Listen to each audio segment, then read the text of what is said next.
Good afternoon, everyone, and thank you for joining us on a Friday afternoon for another Ask the Experts.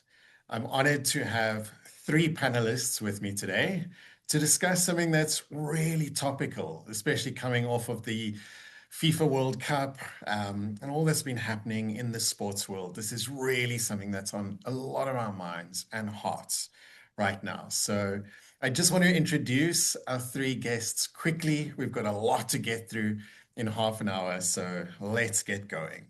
First of all, we've got Dr.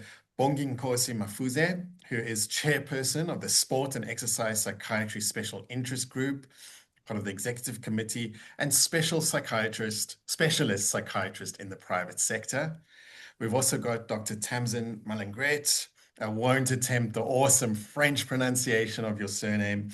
The Sport and Exercise Psychiatry Special Interest Group Executive Committee member, also specialist psychiatrist in the private sector, and also Dr. Mokgetse Tosago, who is Deputy Chairperson of the Sport and Exercise Psychiatry Special Interest Group, and specialist psychiatrist in the private and public sector. I know you have got so much insight to share, so without further ado, let's just dive right in. Dr. Bonginkosi, I'm going to come to you to kind of set the opening context for us. Athletes are often seen as models of mental toughness and resilience. From your perspective as a specialist psychiatrist and someone involved in sports psychiatry, how common are mental health conditions, such as major depressive disorder and general anxiety disorders among athletes? Okay. Hi, Daryl, and good afternoon to the listeners. I think that's a very important question. And what I think is one of the biggest myths is that people assume that sports is like sports in general is for is people who okay, wait, sorry. Can you come back a bit? Okay. Good afternoon, Daryl, and good afternoon to your listeners. I think that's a very important question. When we look at mental illness in athletes, there are myths that sports can be protective against mental illness. And for somehow, mental toughness is a performance trait. However, it is not something that provides immunity against mental illness. So, research has consistently shown that mental illness, including depression and anxiety, is around similar rates or sometimes even higher in athletes as compared to the general population. And what's also important is that depression, anxiety, sleeping disorders, eating disorders, substance misuse, and burnout are all recognized within elite athletes, and what I do believe is that athletes do face somewhat unique pressures. Their performance is always scrutinized. Selection is never guaranteed. Their careers change overnight because of injury. And increasingly, social media is judging people. And criticism follows them even after the whistle has blown. So I'd just say, in summary, that ironically, as much as the qualities which make athletes successful include perfectionism, resilience, persistence. Somehow, these also force athletes to always want to push through. Therefore, they become very resistant to coming out and talking about their mental illness. So I think the message that one would send out there is that mental illness is not a sign of mental weakness, but even the strongest athletes sometimes need the support. Absolutely. And Dr. Bonginkosi, I love the way you phrased it that, being a high performance athlete doesn't make you immune to these things. Yes, sport is often seen as a healthy coping mechanism, but it doesn't make us immune. And it also opens that conversation up around these mental health conditions are not weakness. We wouldn't feel like someone who gets a cold is weak. So why do we do it with mental health? Thanks for setting that opening context. Dr. Tamsin, I come to you. Having raised this issue of major depressive disorder, What unique factors in an athlete's life contribute to the development or the worsening of a major depressive disorder? And do you feel that major depressive disorders present differently in an athlete? Thank you, Daryl, and good afternoon to everyone that is tuning in for this really, really important discussion. So, just as Bonginkosi said, when we have to consider athletes, in many ways, they do kind of present with the perfect storm of factors that either can trigger or worsen a major depressive episode. And one of the big factors in the storm is actually their lifestyle factors. So when we look at athletes, they definitely have quite unique contributors when it comes to the development of major depressive episodes and probably subsequently a disorder. And some of these include the intense physical demands that they are put under when it comes to training and competitions. And often this can contribute to something called overtraining syndrome. And that in itself can lead to chronic inflammation and hormonal disruptions that put their moods at risk. So we can see quite rapid fluctuations in their moods because of these different biological changes. Another very important thing to consider when it comes to what contributes to depressive episodes in athletes is when they undergo major changes. So, whether that's them being sidelined because of poor performance or sidelined because of injury, this represents a big change in their routine and often also represents a change in their identity and so many other factors that then puts them at risk for developing a depressive episode.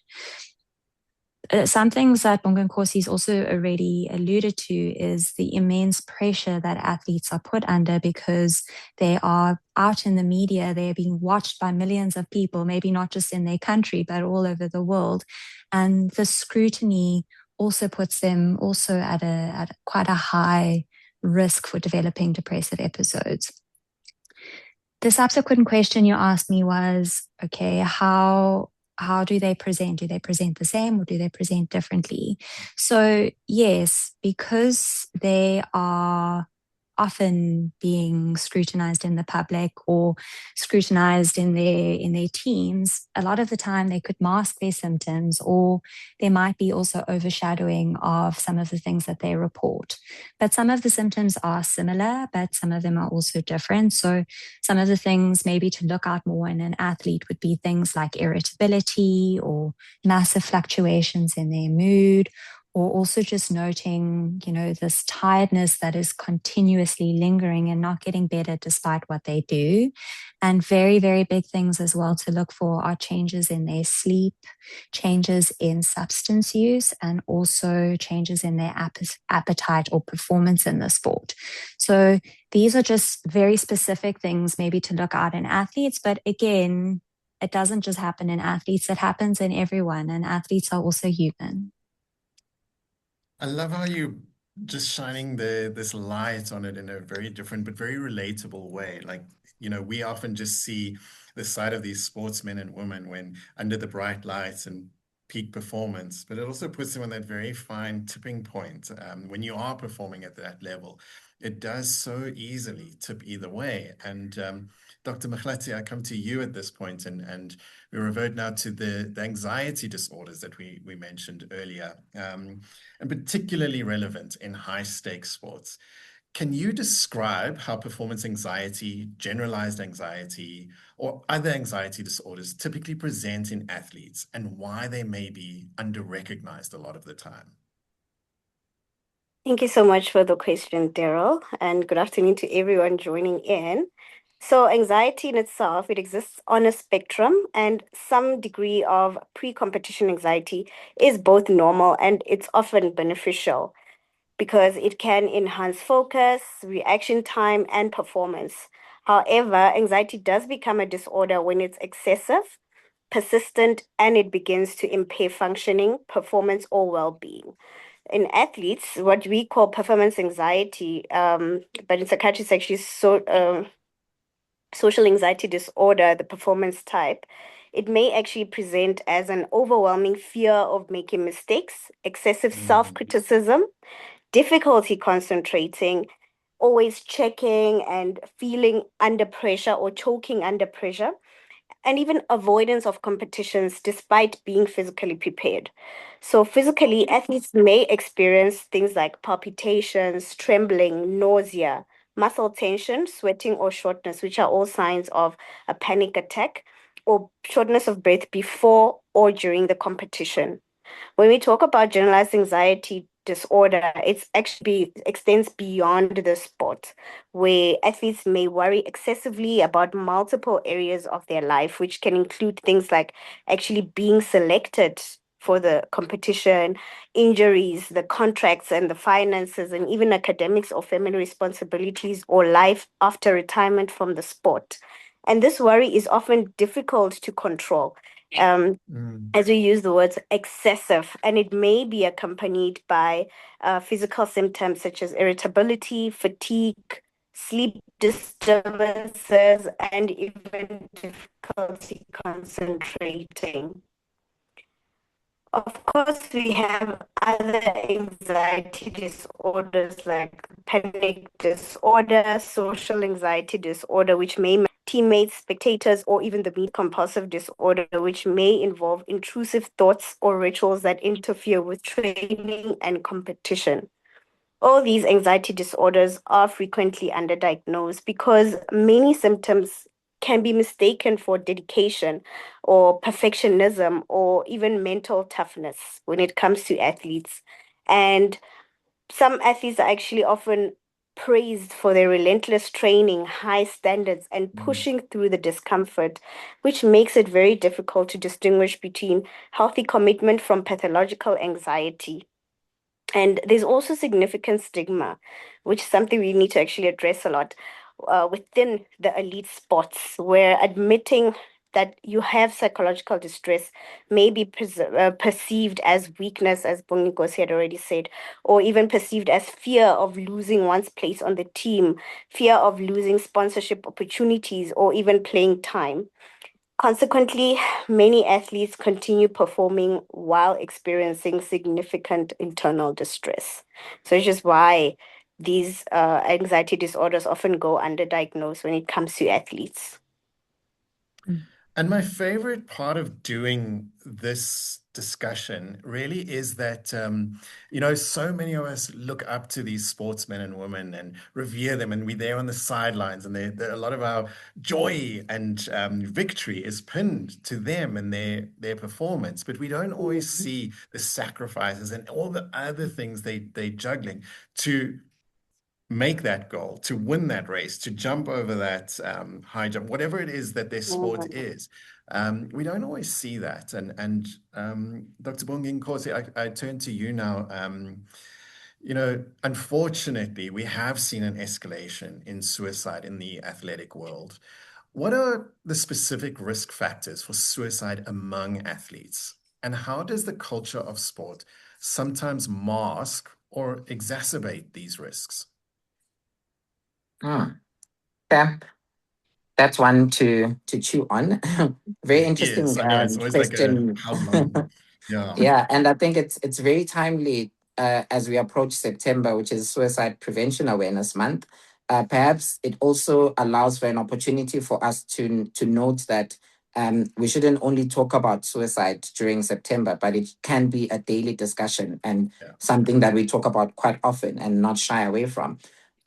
So, in terms to answer your question, I think it's important to firstly remember that suicide is rarely caused by a single incident or one event. It's usually as a result of a cumulative or an addition of biological, psychological, and social factors which interact over time. And with these factors, they then come present with this suicidal episode.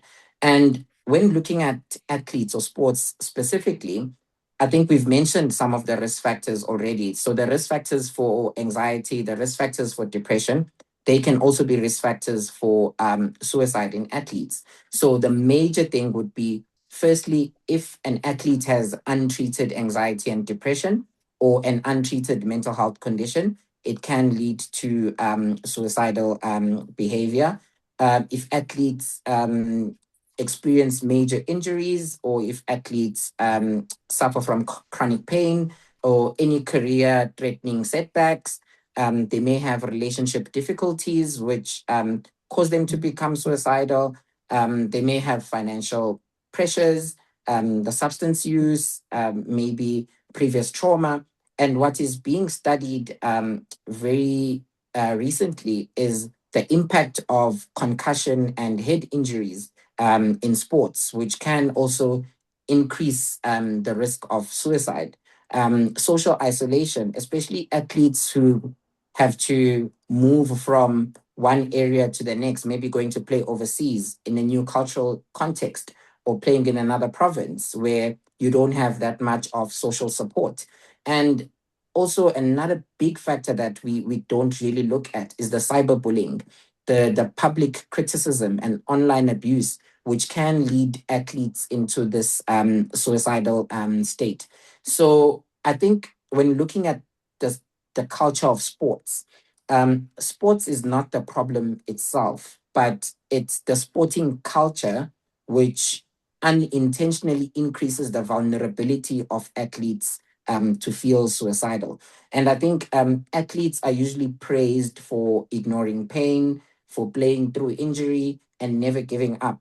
However, these values are admirable physically, but psychologically, these sometimes can translate into maybe athletes believing that they shouldn't admit to struggling emotionally. So then now athletes fear that they may lose their place in the team, or they may not travel, or maybe it's just going to be perceived as weakness if they open up about their mental health challenges. And I think looking at the cultural context of sports, it's important for us to maybe um, start acknowledging and ensuring that the environments where our athletes are at, they can be able to come out and say, I'm struggling, you know? And it should be viewed the same way when someone says, I've got a torn ligament, you know? Yeah. Dr. Mchlathi, I'm going to come to you on this topic that Dr. Bonginkosi has just raised, about this sort of the silent struggle that we see in these athletes, because, all eyes are on them and it's high performance. And athletes continue to train, compete, and perform well while silently struggling with depression. And it's a condition that we often refer to as functional depression. So, what does this look like? I'm asking a three-part question here. What does Yeah, this yeah. look like in athletes? Why is it so easy to miss? And why is early intervention so important? Yeah, so actually it is important to note that functional depression is not a formal psychiatric diagnosis, but rather a term commonly used to describe people who continue to meet the demands of work, study, or in our case, sports, despite experiencing symptoms of depression. Athletes may continue to train, compete, and even achieve outstanding results while struggling significantly behind the scenes. As Bongasi has already said, in athletes, this may look like someone who appears to be disciplined and committed on the outside, but is actually experiencing a persistently low mood, emotional numbness, hopelessness, or loss of enjoyment. They may continue to attend training because of habit, obligation, or even fear of letting others down, rather than because they still find fulfillment in the sports. The other symptoms to look out for when it comes to major depressive disorder, which is a formal psychiatric disorder, is when the athlete feels emotionally detached even after successful performances, constant fatigue that doesn't improve with rest, changes in sleep or appetite, increased irritability or frustration, difficulty concentrating during training or competition, withdrawing from teammates, friends, or family, being unusually self critical, or feeling like they're never good enough. This is usually overlooked. To get to your other question, depression in athletes is often overlooked because performances and well-being are not the same thing. So society tends to assume that if an athlete is winning medals or breaking records or even maintaining their training schedule, then they must be coping well. Whereas in reality, high performance can sometimes mask significant psychological distress. And the athletes may also hide their symptoms because they fear being perceived as weak, losing selection opportunities, disappointing teammates, or jeopardizing sponsorships, as we've already established.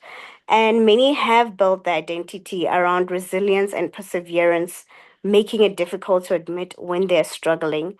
I think your third question was, why is the early intervention important, right? Exactly. Yes. Yes. So early intervention is vital because depression is highly treatable, particularly when recognized early. And without support, the symptoms can worsen and it would increase the risk of burnout, injury, substance misuse, and relationship difficulties, and even impair the performances.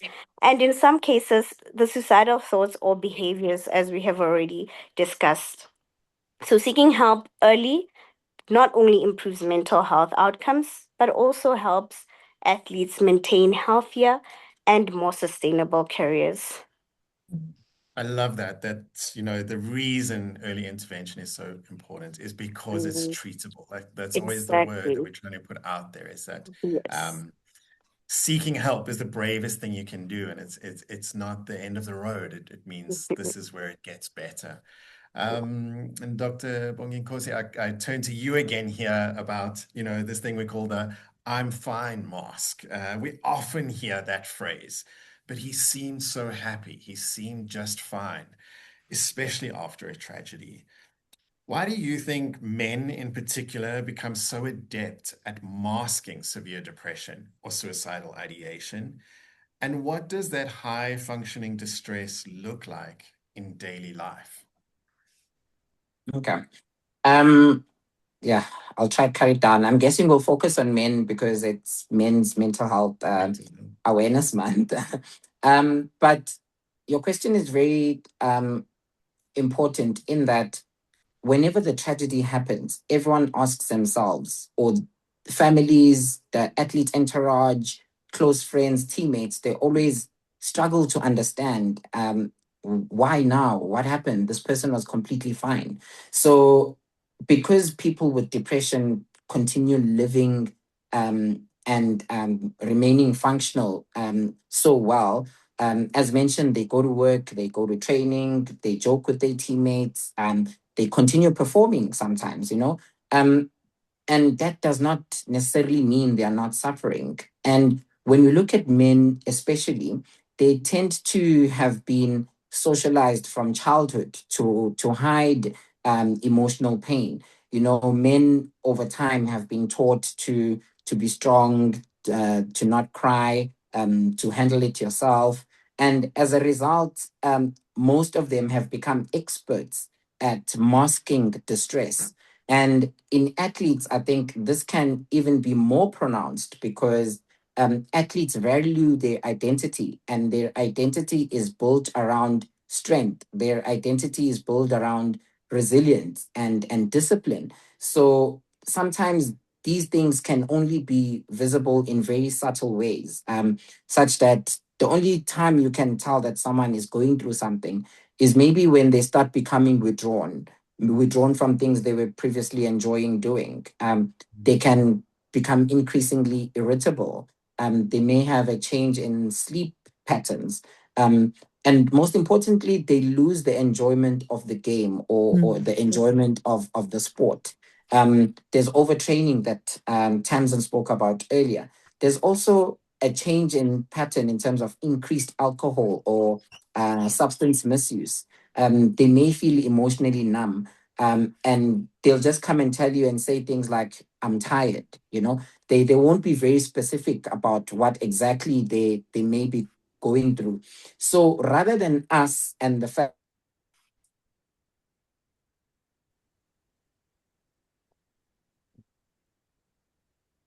It seems like you may have paused there a bit, might be hanging, but Yeah, while the we network. wait for you, Well, while we wait for Dr. Bonginkosi to come back online, Dr. Tamsin, this is a great place for you to also help us as the sort of the families, the coaches, the teammates, the fans, all of us.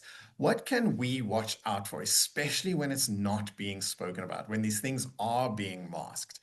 And maybe a difficult question, but are there some urgent red flags that you would be looking out for or that we could look out for in one another? Yeah, I mean, my colleagues have spoken quite a lot already at length about, some of the signs and symptoms that we would kind of be watching out for in terms of family, coaches, teammates. So I'm not going to add any more to that discussion today. But what I would like to just put a little bit more emphasis on is those urgent red flags, so when you see this in a fellow athlete or even in the support team of the athlete, because as mental health care providers or as coaches, as the entourage, we're also at risk of having, our own struggles.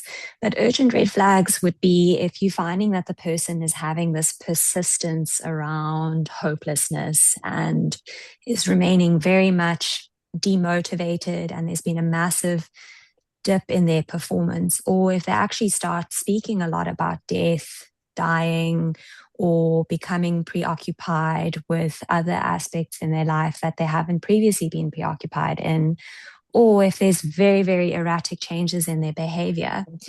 Other very important things also to look out for is if they actually start to give possessions away, or if they start to say goodbye in a very unusual way, or if you notice quite extreme withdrawal from the team, from their family, from their other support networks. These are very, very big red flags.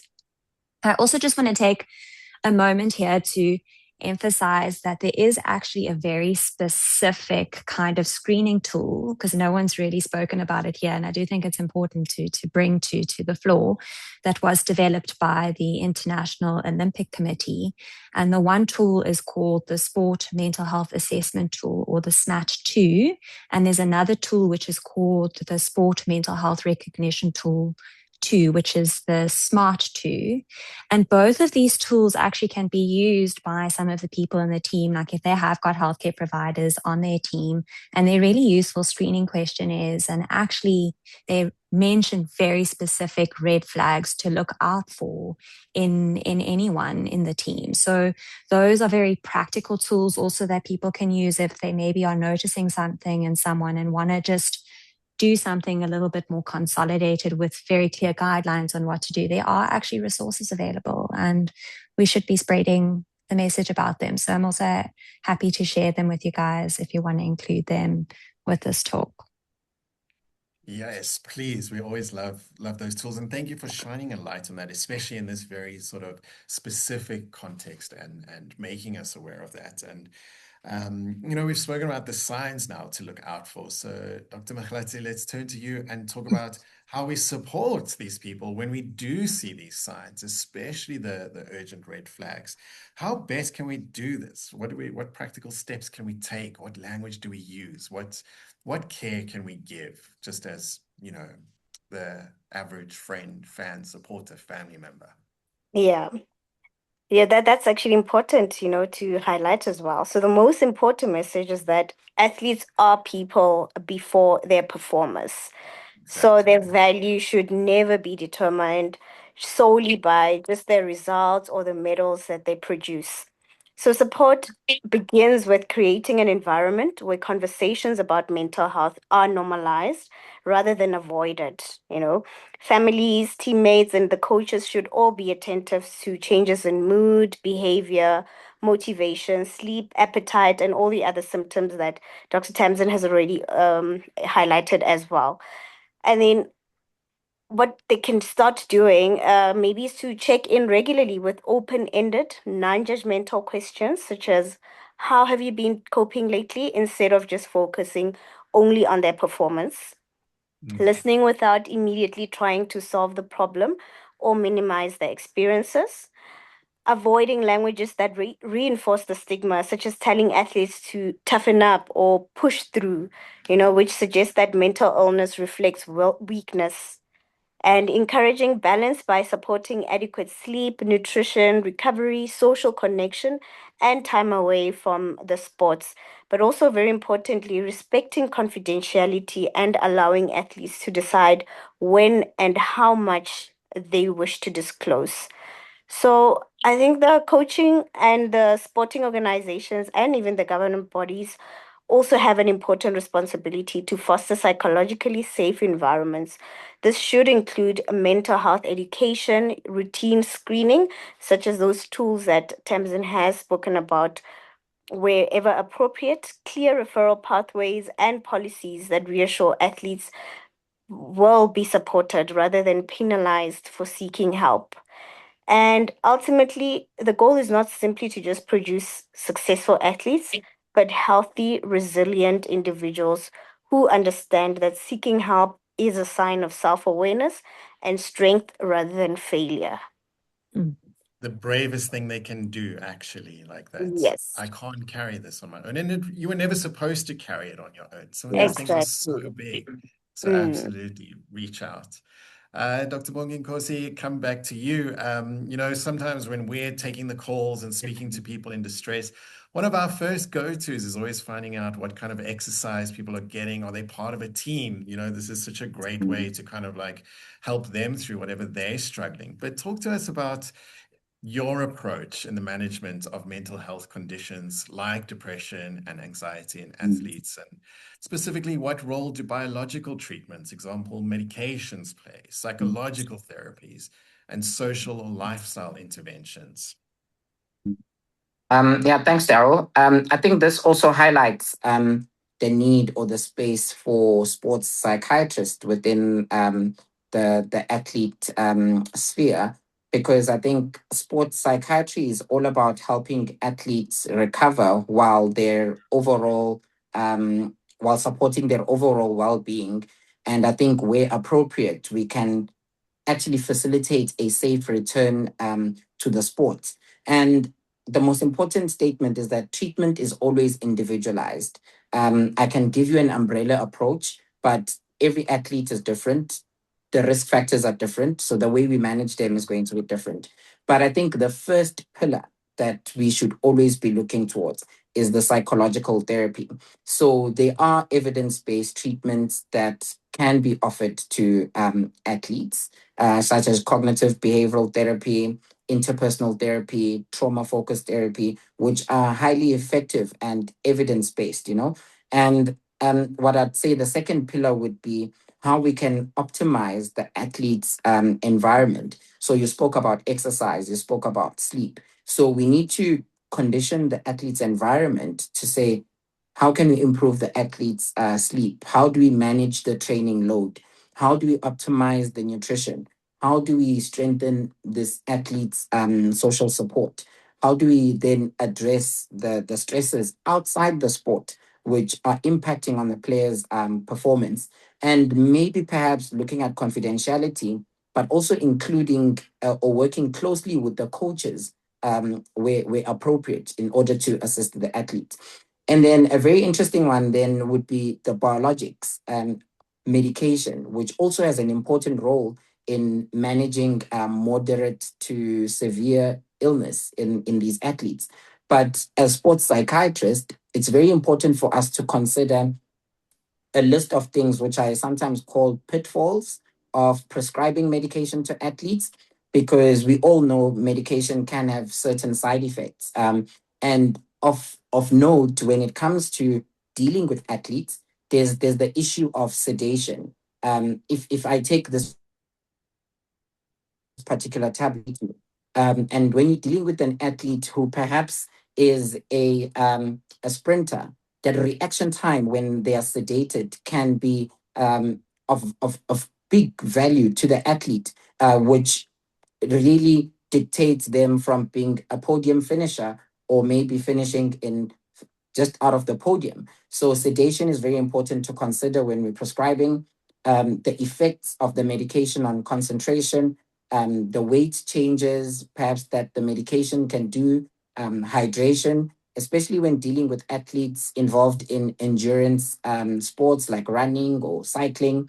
And very importantly is the anti-doping regulations. So the medication we prescribe, sometimes it can be seen as a performance enhancing medication. So as a sports psychiatrist, we need to know what impact this can have on an elite or national player. So I think over and above the treatments, it's always looking at how can it impact the athletic performance and return to play for that particular athlete. And it's always a team approach. So a multidisciplinary team where we involve a psychiatrist, a psychologist, sports physicians, physios, biokinetists, dietitian, coaches, and the athletes themselves, because the goal isn't simply just returning someone to competition, but the goal is also returning them to full health. Yeah. And Dr. Bonginkosi, if you'll just turn your phone around again, what would a Facebook Live be without a couple of glitches? There's always a couple. But yeah, what you're saying is it really is, it takes a team.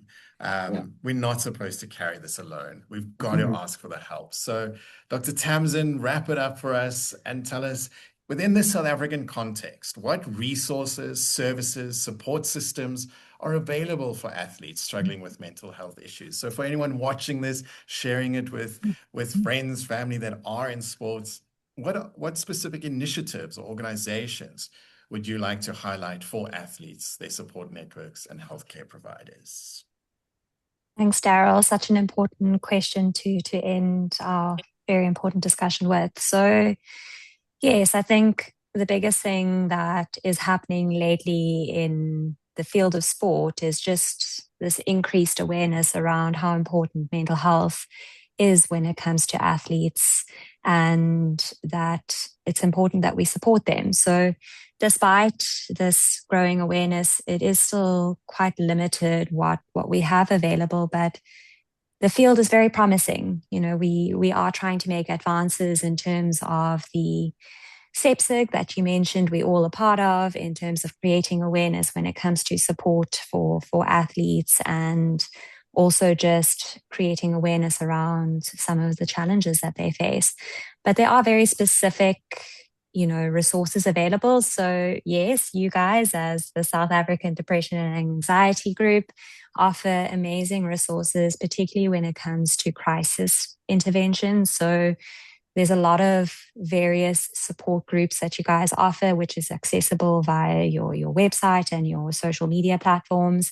And one of those really important support services is related to the suicide crisis hotline, which is always available. But also more recently that I've noticed, you guys also offer a lot of support groups for substance use and a whole range of different things too. So it really is an important resource. And then there's also other things like the Cipla Wellness Program that is also available, which is creating supports for athletes and their coaches alike. And then lastly, I've already mentioned before the International Olympic Committee. So there is a lot of research happening in this field globally. And as much as it might not necessarily filtrate down into South Africa that we're doing all of this research, it does create avenues for support. So particularly when it comes to screening, and then also in terms of, I have this information, now what do I do with it?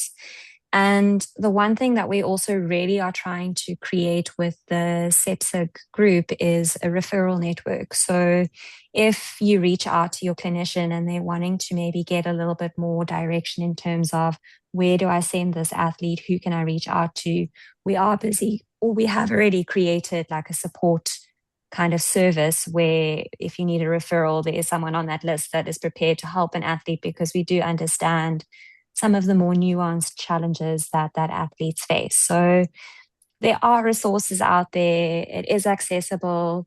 I hope that by all of us joining on today on this talk, we've also created the impression that we are quite cool people and you can talk to us, we here to help. We really are very passionate about this field, and it's just a matter of getting the conversation going. It really is. And I love that you say these, these referral pathways. We're always looking for them. And like you said, they might even be seeing someone. Let them reach out to you guys. Like, let's all just be having these conversations, finding the best avenues. We're all just figuring this out together. It's a team effort. It's a team sport.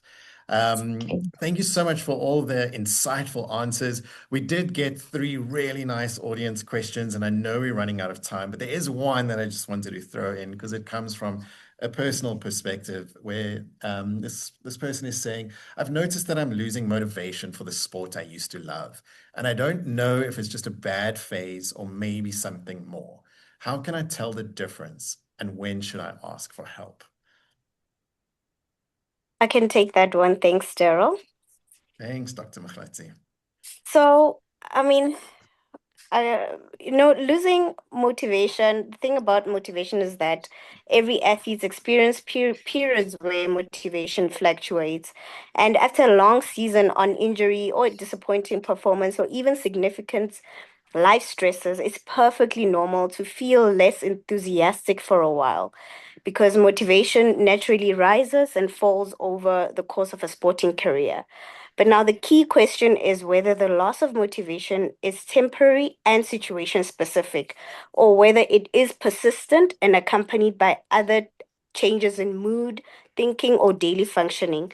So it may be more than just a phase if you're experiencing lack of motivation that lasts for more than 2 weeks, if you've lost interest, and not only in your sport, but also in activities you've previously enjoyed, you're persistently feeling sad, empty, hopeless, or emotionally numb. You feel unusually guilty, worthless, or excessively self critical. Your training feels overwhelming rather than just challenging. And you're using alcohol or other substances to cope, just to name a few. But it's also worth considering whether you may just be experiencing burnout, which is a common in athletes. And burnout is characterized by emotional and physical exhaustion, a reduced sense of accomplishment, and growing detachment from the sports. But while burnout and depression can overlap, they are not the same condition. And distinguishing between the two often requires a professional assessment. But my advice is just simple. Don't wait until you're in crisis to ask for help. If you're wondering whether you need support, that's often good enough reason to take the conversation. So you can speak to a trusted coach, a team doctor, psychologist, psychiatrist, or even another healthcare professional early so that they can provide clarity and support before the symptoms become more severe. Totally agree with you. We always say that same thing. You don't have to wait until you're in crisis to reach out for help. Mhm. It's never too early, but it's also never too late. If you are in crisis, we can Exactly. still work with it. We can still help. Thank you so much to all 3 of you. This has been amazing, so relevant, so topical, and it really has emphasized just the team aspect of all of this. So as we wrap up today's conversation, one message stands out, that mental strength doesn't mean never struggling.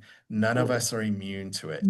It means recognizing when you need support and having the courage to reach out. It's the bravest thing you can do. Athletes face immense pressure to perform, but their well-being should always come before performance.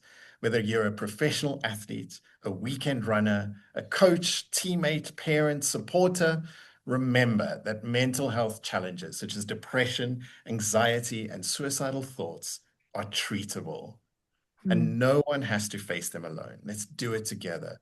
By creating environments where it's safe to talk openly and ask for help, we can ensure that athletes are supported both on and off the field. So thank you for the work you do. Thank you for the message you put out there. And SADC encourages anyone struggling to please reach out to our suicide crisis helpline, 0800 567 567, available 24 hours a day, 7 days a week, or send an SMS to 31393 for a callback from one of our trained counselors. Also, one of your best resources, go onto our website, www.sadag.org, to access resources, support groups, and additional mental health information. The session has been recorded and will be available on our YouTube channel. But thank you for joining us this afternoon, and don't forget to follow us on all the social media platforms. Thank you, all of you. Thanks, Daryl. Thank Thank you, you. Daryl. Thanks to your Thanks. listeners. A pleasure. Bye.